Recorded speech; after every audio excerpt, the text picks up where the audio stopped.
الرحمن الرحیم۔ دوستو السلام علیکم۔ آج سے ہم ایک نئی سیریز شروع کرنے جا رہے ہیں۔ یہ سیریز انگلش کے بارے میں ہے کہ آپ کو انشاءاللہ تعالی میں انشاءاللہ انگلش سکھانا شروع کر دوں گا آج سے۔ تو آج ڈیٹ ہے 20 اینڈ 6 اینڈ 21۔ تو یہ آج ڈیٹ ہے۔ تو آج ہمارا پہلا لیسن ہے کہ ورب کیا ہوتا ہے۔ وٹ از ورب؟ وٹ از ورب؟ یہ بہت سے لوگوں کو نہیں پتہ کہ ورب ہوتا کیا ہے۔ بیسیکلی چونکہ ہمیں اسکولوں میں بیسک انگلش نہیں پڑھائی جاتی، خالی رٹا مرایا جاتا ہے۔ تو پیارے دوستو، ورب ہمیشہ کام کو کہتے ہیں۔ کسی بھی کام کو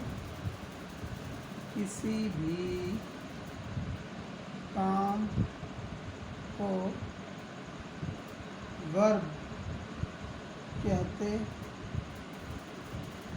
ہیں۔ یہ اس کی ڈیفینیشن ہے۔ اب مثال کے طور پہ مثال میں دیتا ہوں یہاں پہ، جیسے آپ کے پاس کھانا، پینا، اٹھنا، بیٹھنا،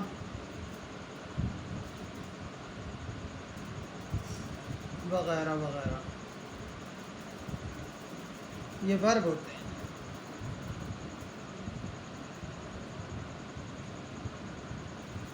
اچھا، یہ تو آپ کو میں نے ورب سمجھا دیا کہ یہ ورب کیا ہوتے ہیں۔ اب ہم دیکھتے ہیں، یہ اس کو میں ریز کر دیتا ہوں۔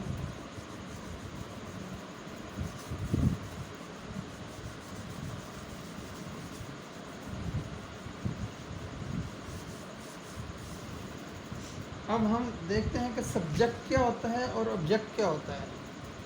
سبجیکٹ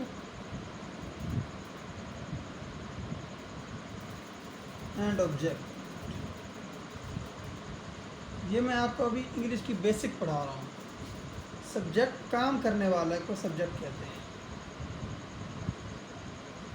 کام کرنے والے کو سبجیکٹ کہتے ہیں۔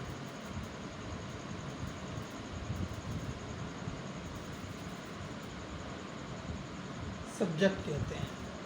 اور جس پر کام ہو رہا ہو، جس پر کام ہو رہا ہو، اس کو آبجیکٹ کہتے ہیں۔ آبجیکٹ۔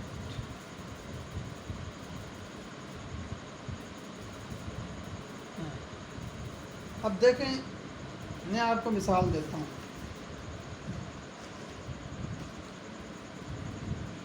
جیسے مثال کے طور پہ جاوید ایک سوال حل کرتا ہے۔ جاوید ایک سوال حل کرتا ہے۔ اب یہ دیکھیں، اس میں کام کرنے والا یعنی سبجیکٹ یہ جاوید ہے، ٹھیک ہے، اس کو ہم سبجیکٹ کہیں گے۔ اور حل کرنے والا یعنی کام کون سا کیا جا رہا ہے؟ سوال حل کیا جا رہا ہے۔ سوال یعنی حل کرنا، یہ ہمارا آبجیکٹ ہے۔ اس کی انگلش کیسے بنے گی؟ جاوید ایک سوال حل کرتا ہے۔ اب یہ دیکھیں، یہ سب سے پہلے سبجیکٹ آئے گا، اس کے بعد ہمارے پاس حل کرنے کی انگلش آ جائے گی، سالو کویسچنس۔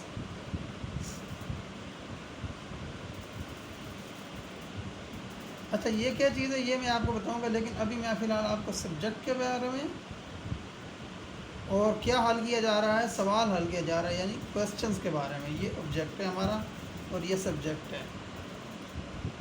یہ ہمارا کیا ہے؟ ورب ہے، اس کو ہم ورب کہیں گے۔ یہ دیکھیں سب سے پہلے ہمارے پاس جاوید سبجیکٹ آیا، پھر سالو یعنی ورب لگا یعنی کام، اور آبجیکٹ ہمارا جس پر کام کیا جا رہا ہے وہ ہمارا کوسچن یعنی آبجیکٹ ہے۔ تو جاوید ایک سوال حل کرتا ہے کہ انگلش بنے گی جاوید سالوز کوسچنس، یا کوسچنس بھی کہہ سکتے ہیں آپ، ایک سوال حل کرتا ہے۔ تو اب ایک اور مثال میں آپ کو دیتا ہوں تاکہ آپ کو چیزیں واضح ہو جائیں۔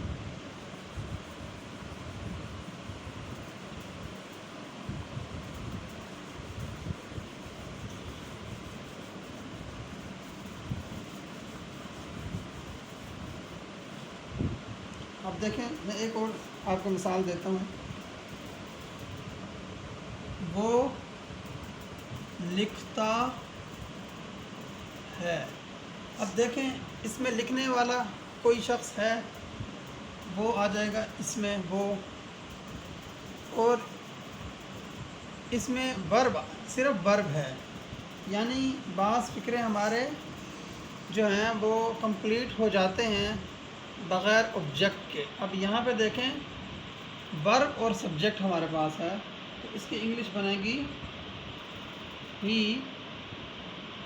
Rights, RITES۔ اب رائٹس ES کیوں لگاتے ہیں، اس کا انشاءاللہ اگلے لیکچر میں میں آپ کو بتاؤں گا کہ ES کہاں پہ لگتا ہے اور S کہاں پہ لگتا ہے۔ اب ایک اور مثال لیجئے، خالد ایک کتاب خریدتا ہے۔ اب دیکھیں اس کی انگلش کیسے بنے گی؟ خالد، سب سے پہلے خالد کی انگلش سبجیکٹ ہمارے پاس سب سے پہلے آ جائے گا، کیونکہ خالد یہ والا سبجیکٹ یہ موجود ہے، تو خالد یہاں پہ آ جائے گا۔ خالد کیا کرتا ہے؟ خالد ایک کتاب خریدتا ہے۔ اس کے بعد ہمارا خریدنا یعنی کہ یہ ورب آ جائے گا۔ خالد بائی کہہ سکتے ہیں یا پرچیز بھی کہہ سکتے ہیں، میں یہاں بائی، میں یہاں پہ ES لگا رہا ہوں۔ بائز کیا خریدتا ہے؟ ایک کتاب، بک۔ دیکھیں اب اس میں خریدنا بائی، یہ ورب آ گیا، یہ سبجیکٹ آ گیا، اس کو سبجیکٹ کہیں گے اور اس کو ورب کہیں گے، اور یہاں پہ کیا خرید رہا ہے یعنی کام کس پر ہو رہا ہے؟ بک پر ہو رہا ہے، تو یہ ہمارا آبجیکٹ آ جائے گا۔ امید کرتا ہوں کہ آج کا لیکچر جو ہے نا کچھ نہ کچھ آپ کو انشاءاللہ بیسک سمجھ لگ گئی ہوگی، اور آئندہ اگلی کلاسز میں میں آپ کو مزید اس پر کچھ چیزیں واضح کروں گا۔ تو اسی کے ساتھ ہی آج کا لیکچر جو ہے وہ ہم ختم کرتے ہیں۔ کل انشاءاللہ اسی کو آگے بڑھاتے ہوئے ہم ایک نئے لیکچر میں آپ کو خوش آمدید کہیں گے۔ تب تک کے لیے اللہ حافظ۔